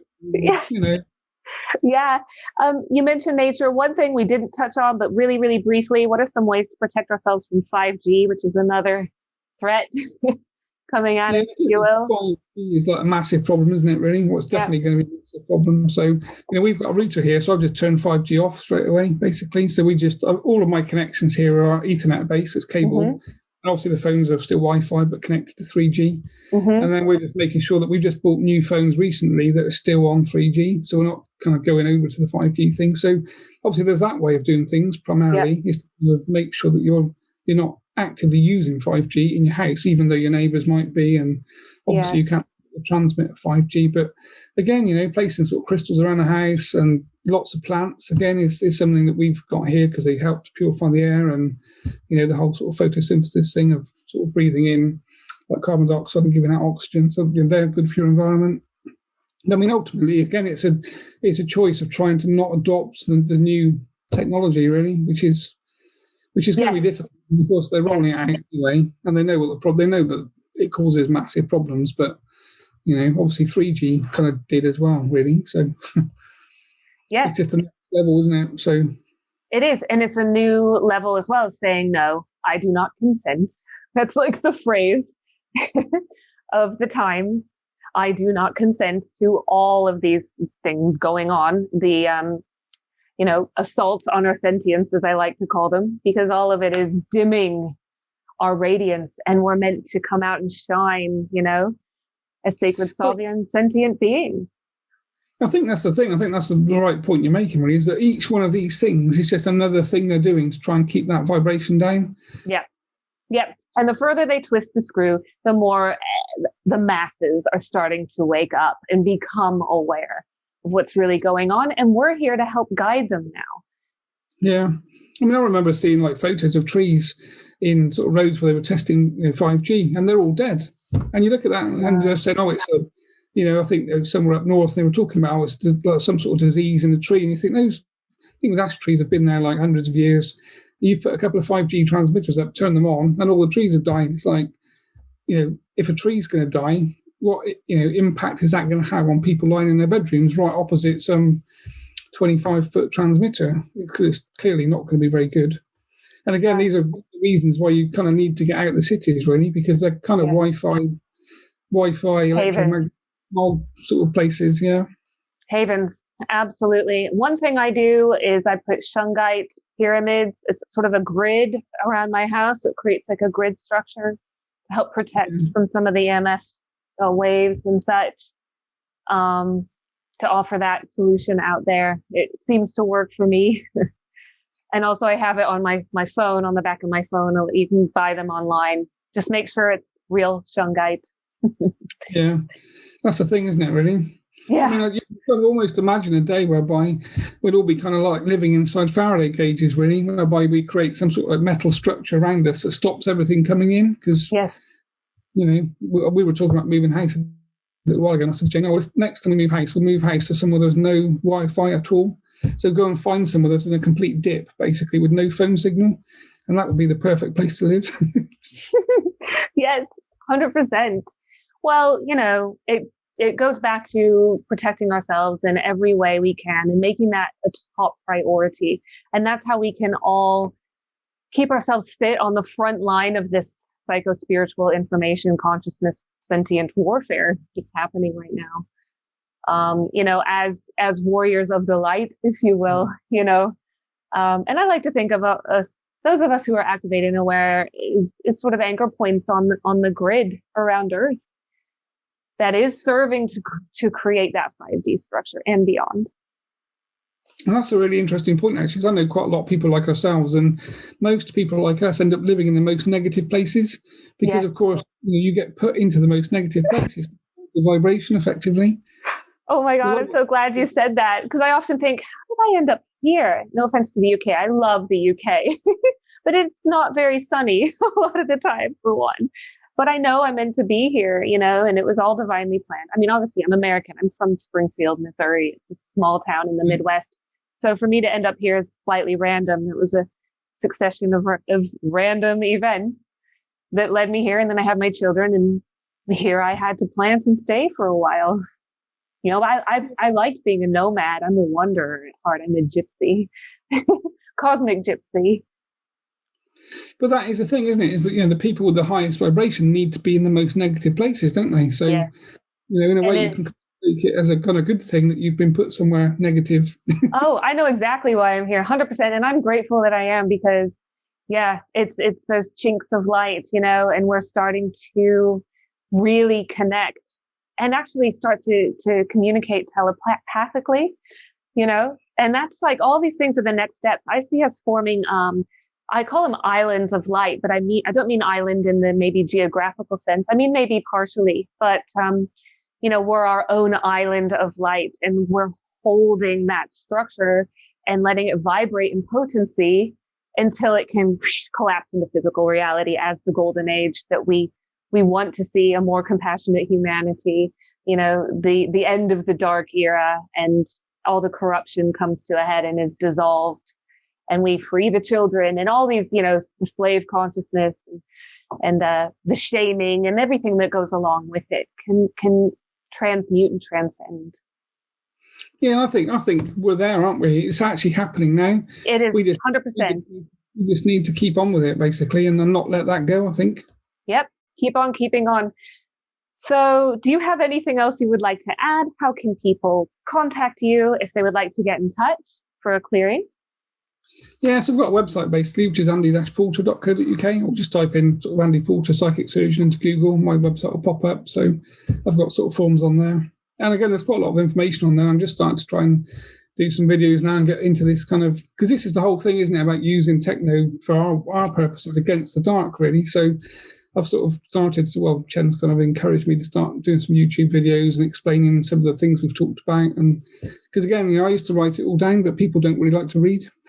I loved your book, by the way. I really recommend everyone read your book and read your website as well. It's full of helpful information. I'm the same as you. My guide's been getting at me a long time to do this. The film was so urgent 2 years ago, leading up to this bifurcation and the convergence point and all the madness we're seeing now. And it was to raise awareness about the importance of our emotional body and how our sentience is an absolute superpower that we can use to express our sovereignty and get out of this mess, as a natural part of ascension.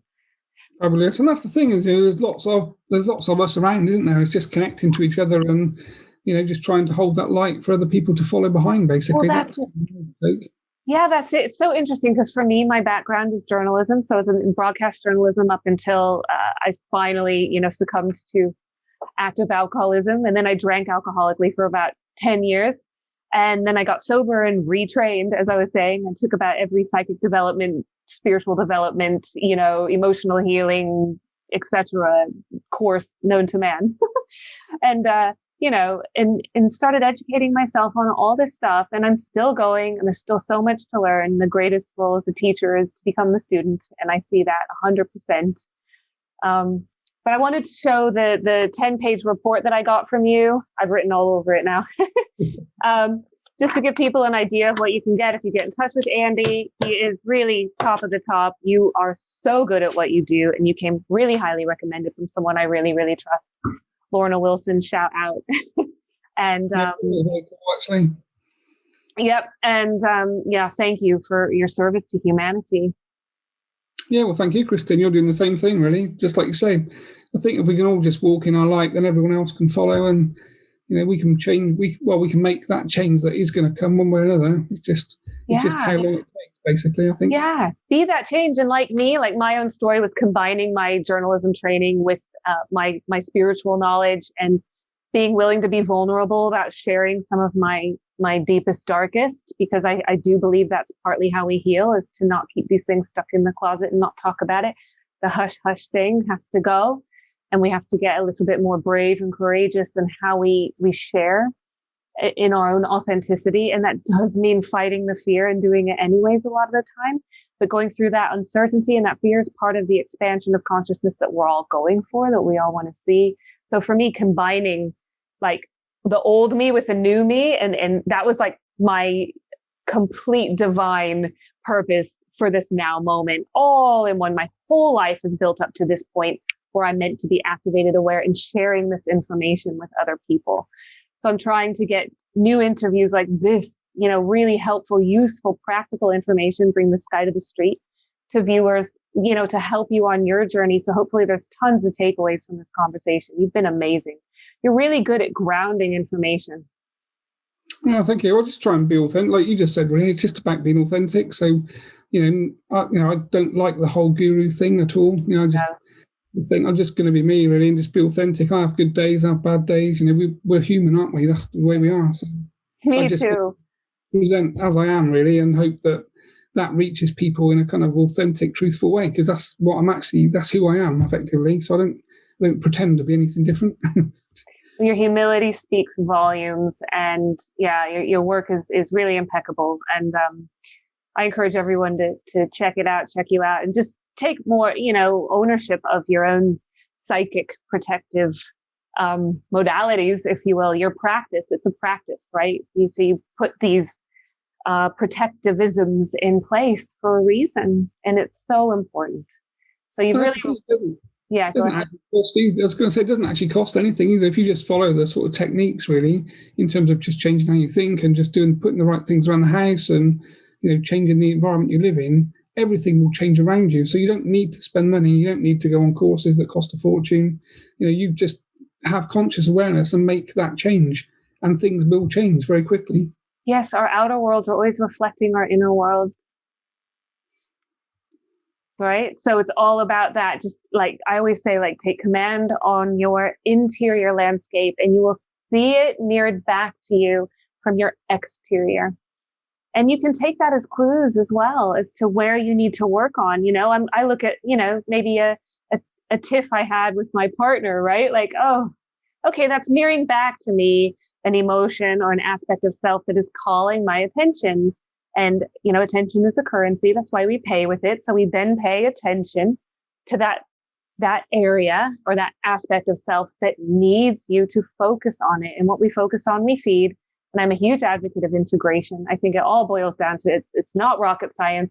Out of all the courses I've ever taken, someone just needed to say integrate, and I would have got the whole thing. Yeah, and that's a lovely way to explain it, actually, because when you do, we all have arguments with our family and friends and loved ones, because, again, we're human, aren't we? So, but when you have that argument, if you can then just run it back in your mind and find out what the start of that was and what did that person say to you that caused that, uncomfortable feeling or slight irritation or slight annoyance, because there's something behind that you need to find. And if you don't find it, it will just keep happening day in, day out. So it's just simple things to do yourself, isn't it? That doesn't cost anything at all. No, it's free. The best things in life are free. And it's I think liberation is a theme here as well. We'll tack that on to sovereignty, authenticity, unity, and immunity. So if we can focus on those, we're doing all right. But I always think at the end of the day, I'm right where I'm supposed to be. And we as humanity are right where we're supposed to be too. Yeah, and that is the takeaway point, I think, isn't it, Kristin, really, that even if you're in a bad place, you're in a bad place for a reason, and only you can change it, basically. Yeah. And if you change it for you, you change it for all of those around you. So you do have a massive responsibility to yourself, primarily. Yes, it's true. So true.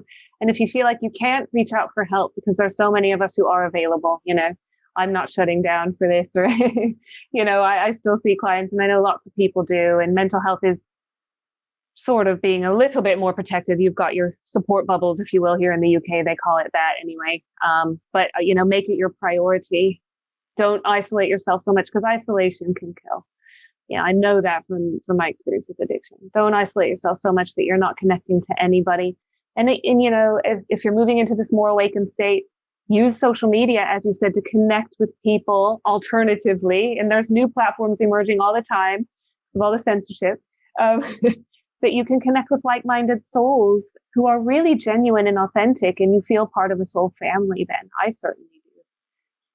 I think that's one of the great things about the spiritual platform, really, is that most people on their spiritual path are older primarily, and we've all been through like traumatic things in our lives, and that's why we ended up on our spiritual path. So when you connect to people like ourselves, we're authentically that. We've been there, we've done things, and we've had bad years, bad days, bad times and things, and then you pop out the other side and you learn, and then you're able to sort of reach back and help people that are in the same position that you've been in.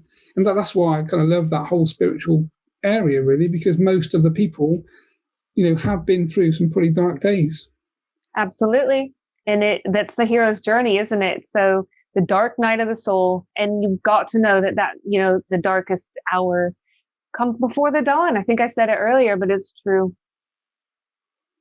So we're dawning a new age, and it's so exciting to be alive. And let's hold on to that vibration.